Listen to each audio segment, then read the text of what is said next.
Greetings, friends. This is Azavi Wildman Hall from the Baby and Straight Jacket podcast. And today's topic, I want to talk about the idea of who is renting space in your head. Say it again. Who's renting space in your head? Who's taking up thoughts, feelings, energy inside of you? And who are you allowing? And not just who, but who and what. And the reason I started thinking about this was a few weeks ago, in the UFC was a really big fight between Israel Adesanya and Alex Pereira. For those of you who aren't MMA fans, I'll give you a quick background. Um, both of these men were professional kickboxers, and uh, Alex Pereira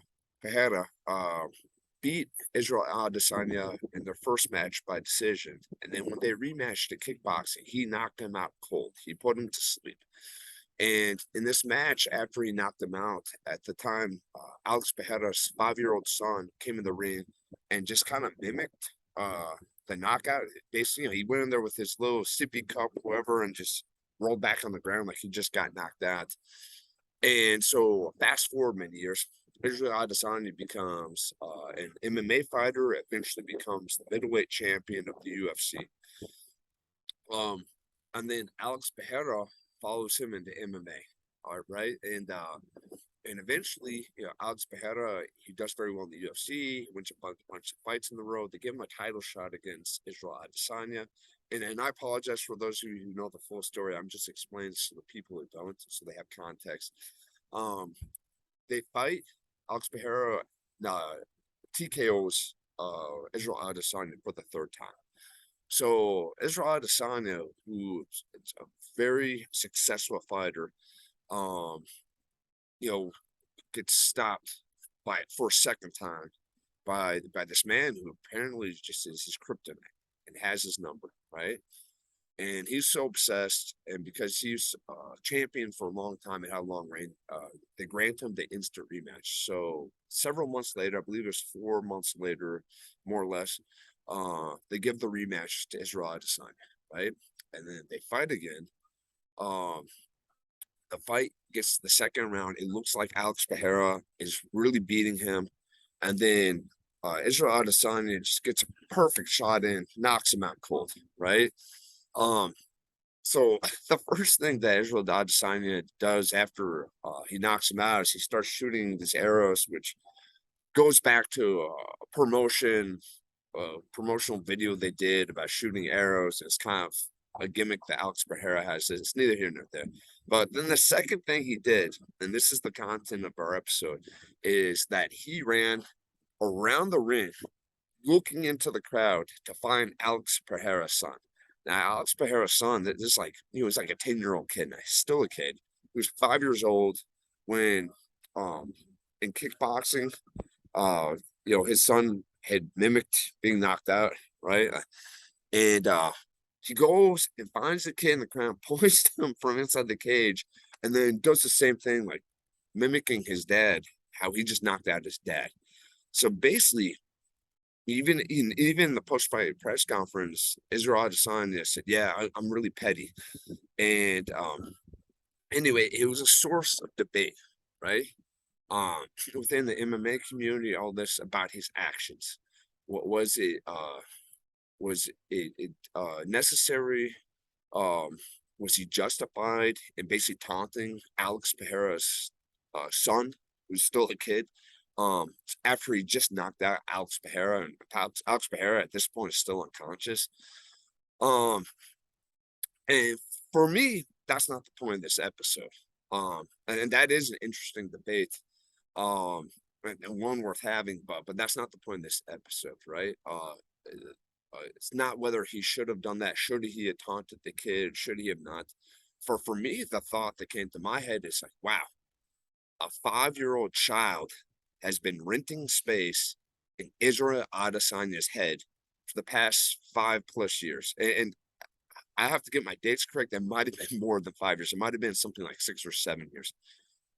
Like this guy who's supposed to be the toughest man in the world, the one of the toughest men in the world, is so allowed himself to be so vulnerable to be so sensitive that, you know, the thing about a child is children don't know any better. They're innocent. A young child learns by modeling.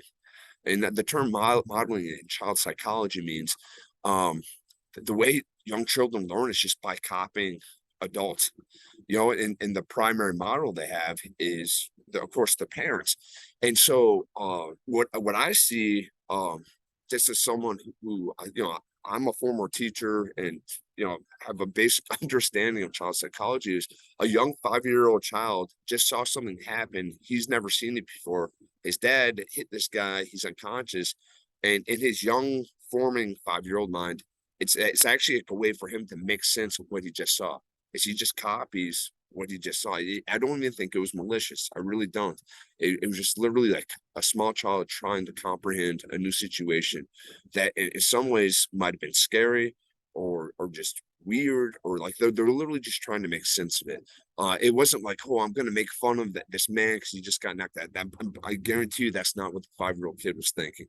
Um, so, you know, yeah, like Israel Adesanya, you know, for all these years was carrying around this grudge against this little kid.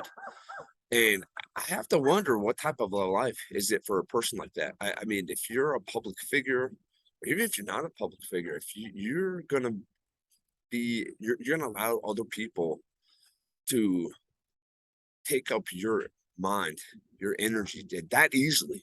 That they have a saying that an insult is never given, it's only accepted. Right. And I truly believe that you cannot be insulted unless you accept the insult. So the question then becomes, what is true toughness? Is Israel Adesanya that tough? He's certainly not very mature. He is a very narcissistic, self-involved, very sensitive, very much cares about what other people think. To me, that's not a tough person. A tough person is someone who never gives up, that doesn't let the hard times get them down, that shrugs off the difficulties of life and stays mentally strong. When I think of a mentally strong person or just tough person in general, I think of David Goggins. David Goggins, former Navy SEAL, ultra marathon runner, world record breaker for pull-ups, all this stuff. Um, to me, that's the toughest man in the world.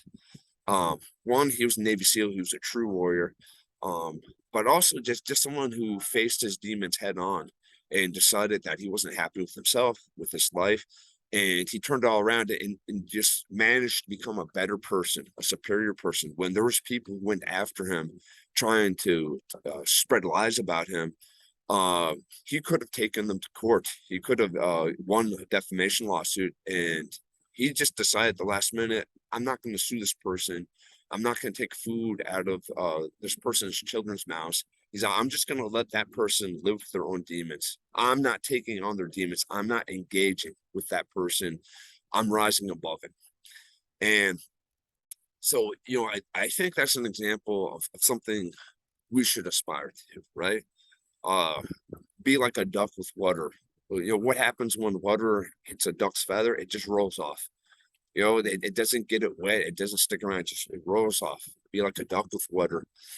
Um, and finally, I'll relate a personal story.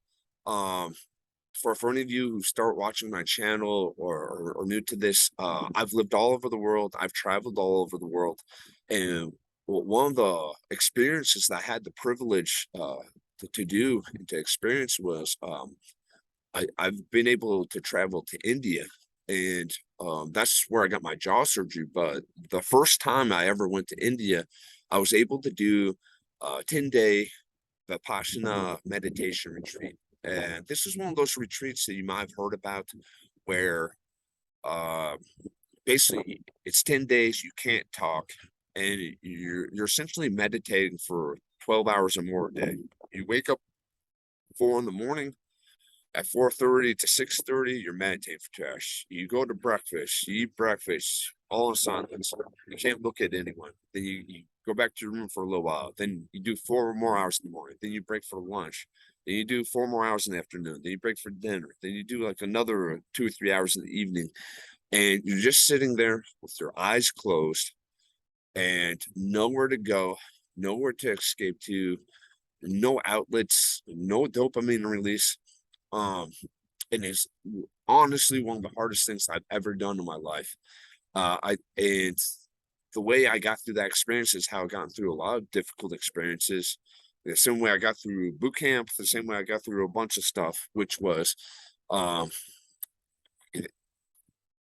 well, when I was in boot camp, that there was a saying: if you take care of the minutes, the hours will take care of themselves. So my goal was always just to get to the next meal, and then the next meal, and then I make it the next day. And in my head, I said, okay, I don't have to make it the full 10 days. I could quit tomorrow if I want to, but just get through today. And then I get to the next day, and I play the same game. I say, okay, I can quit tomorrow, but not today. Just get today, then tomorrow I can quit. And then at a certain point, you make it through. You make it far enough through, and it was a life changing experience for me. And I'm gonna tie it back into the topic of our video, because that was one of the realizations I had. Once I was like 4, 5, 6 days into the 10-day meditation retreat, and I just started observing my thoughts. I started observing myself, what was going through my head, what chain reaction of thought, reaction, feeling, thought, how they were interplaying with each other, how in many ways I was on autopilot, and um, I had these knee-jerk reactions to certain things. And so just so you know, I was in India. Um, it was hot. There was no air conditioning for sure.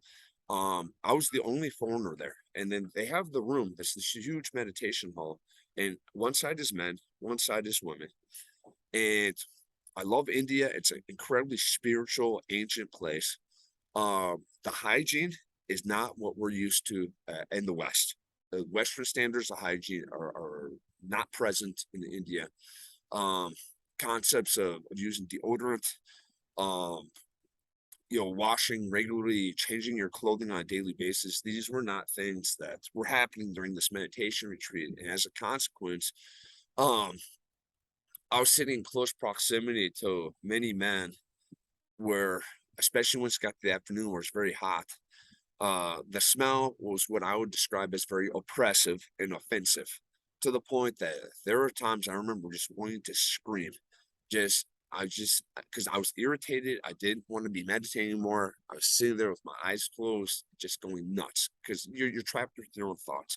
And if you have unresolved thoughts or problems, this and that, it all slowly comes to the surface when you're meditating for days and hours on end.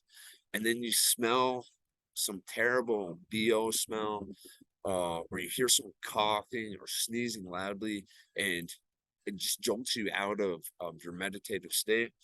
And so I had plenty of opportunity during these 10 days to observe what happens in my head when I get irritated. When I start to feel angry, and um, all these reactions that are going on in my head that I had never taken the time to really just sit back and observe what's going through my head. I'm there, I'm listening to this guy just cough, jolts me out of my meditative state. Literally, when I hear the cough, I felt a jolt down the left side of my neck, like an electric shock. And then my next thought was, what the hell? Why can't this guy control himself? He just disturbed me. And then the next thought was, I want to fucking punch this guy. Oh my God, why does he smell so bad?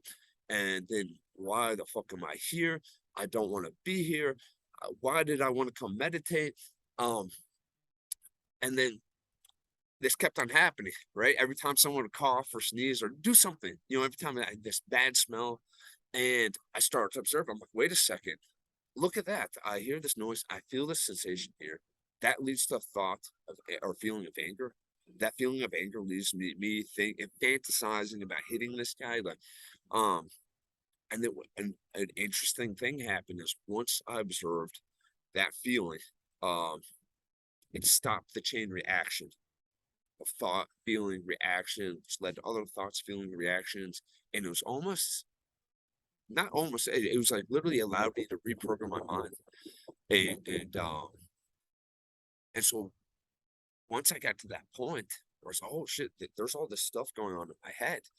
Um, I came to this realization that, there was a lot of things that I was angry and bitter about for many, many years.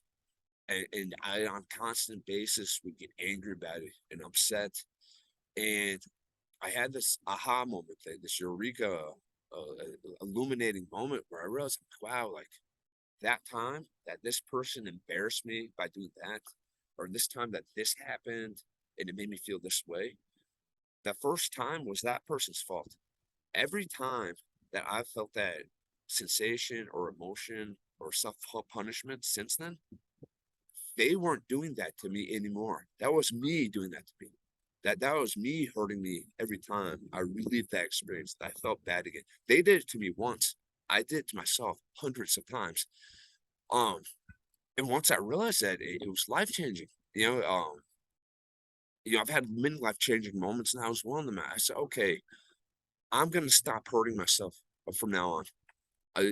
That person or that event hurt me once. I'm not gonna allow it to continue hurting me. Um, and so that goes back to the whole idea of uh, who's renting space in your head? Who are you allowing to hurt you? Or what are you allowing to hurt you? What event, what experience are you allowing to hurt you? Um, that happened to you once, but whether you realize it or not, you, me, we are doing this to ourselves again. So I think about that, contemplate it. It's an interesting question and one worth thinking about and asking. Um, and on that note, I'm gonna sign out. It's you can see it's a blue sky, very sunny, beautiful day here in Guadalajara, Mexico. And I will talk to you in the next episode.